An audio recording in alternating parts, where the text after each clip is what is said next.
बात और बताना चाहता हूं कि भारत की, मैं इतना घूमता हूं विदेशों में लेक्चर देने, यूनिवर्सिटीज कॉलेजेस में जाता हूं।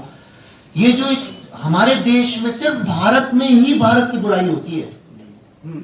सिर्फ भारत में ही लोगों को ऐसा लगता है कि विदेश में हमारी इमेज अच्छी नहीं है। क्यों लगता है? क्योंकि हमारा, सॉरी माफ करिए, आप सब बड़े इंपॉर्टेंट है, लेकिन हमारा मीडिया हर समय यह बताता है कि वॉशिंगटन पोस्ट में, न्यूयॉर्क टाइम्स में क्या लिखा है। आप ये देखिए, ह्यूमैनिटी इंडेक्स अभी आया था, क्या डेमोक्रेटिक इंडेक्स करके ऐसे कुछ आते रहते हैं, मैं ज्यादा ध्यान नहीं देता हूं, पर एक एग्जांपल देता हूं। उसमें भारत का नंबर बहुत नीचे है। पूरा मीडिया दिन भर उसके बारे में बात करता रहा। कुछ वक्त पहले उनने पढ़ा भी नहीं था वो क्या इंडेक्स है। मॉलडीव्स, जो कि एक इस्लामिक कंट्री है जिसमें कि कोई और धर्म प्रैक्टिस नहीं कर सकते। आप गए कभी कहीं मॉलडीव्स? सिर्फ वो बिकनी वाली फोटोज में ना जाइए, मैं गया हूं मॉलडीव्स। किसी जाके वहां बोट में बैठ के आइलैंड में जाके फोटो खिंचाना मॉलडीव्स नहीं है।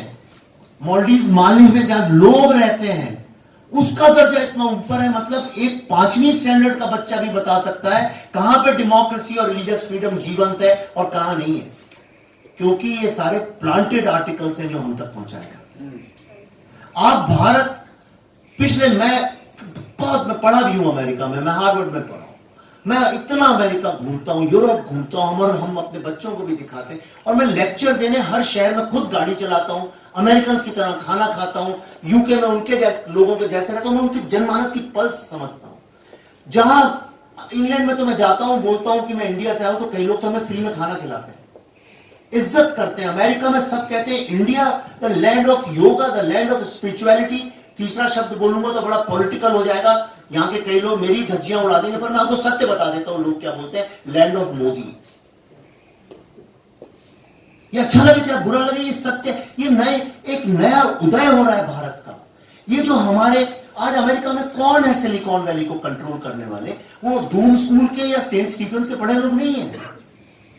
वो झांसी से, कानपुर से, विशाखापट्टनम से, आसनसोल से पढ़े हुए मिडिल क्लास, एक टीचर के, एक रेलवे गार्ड के, एक पोस्ट मास्टर के, एक ओवरसियर के, उनके बच्चे हैं। आप और हम जैसे लोग हैं। उनने जाके जो भारत, भारतीयता और जो एक हिंदू सभ्यता है, हिंदू यहां पे मैं बहुत इंक्लूसिव बोल रहा हूं क्योंकि बड़ा टची सब्जेक्ट होता है बोलना, क्योंकि अल्टीमेटली सभ्यता तो हिंदू ही है। 5000 साल पहले जो शुरू हुई, वो राष्ट्र तो वहीं से शुरू हुआ, फिर लोग आते गए और हम उनको वेलकम करते गए। भारत एकमात्र राष्ट्र है, समाज है पूरे ह्यूमैनिटी के इतिहास में, अंडरलाइन कर रहा हूं, ह्यूमैनिटी के इतिहास में भारत एकमात्र ऐसा समाज है जिसको 1000 साल तक माइनॉरिटी ने रूल किया है।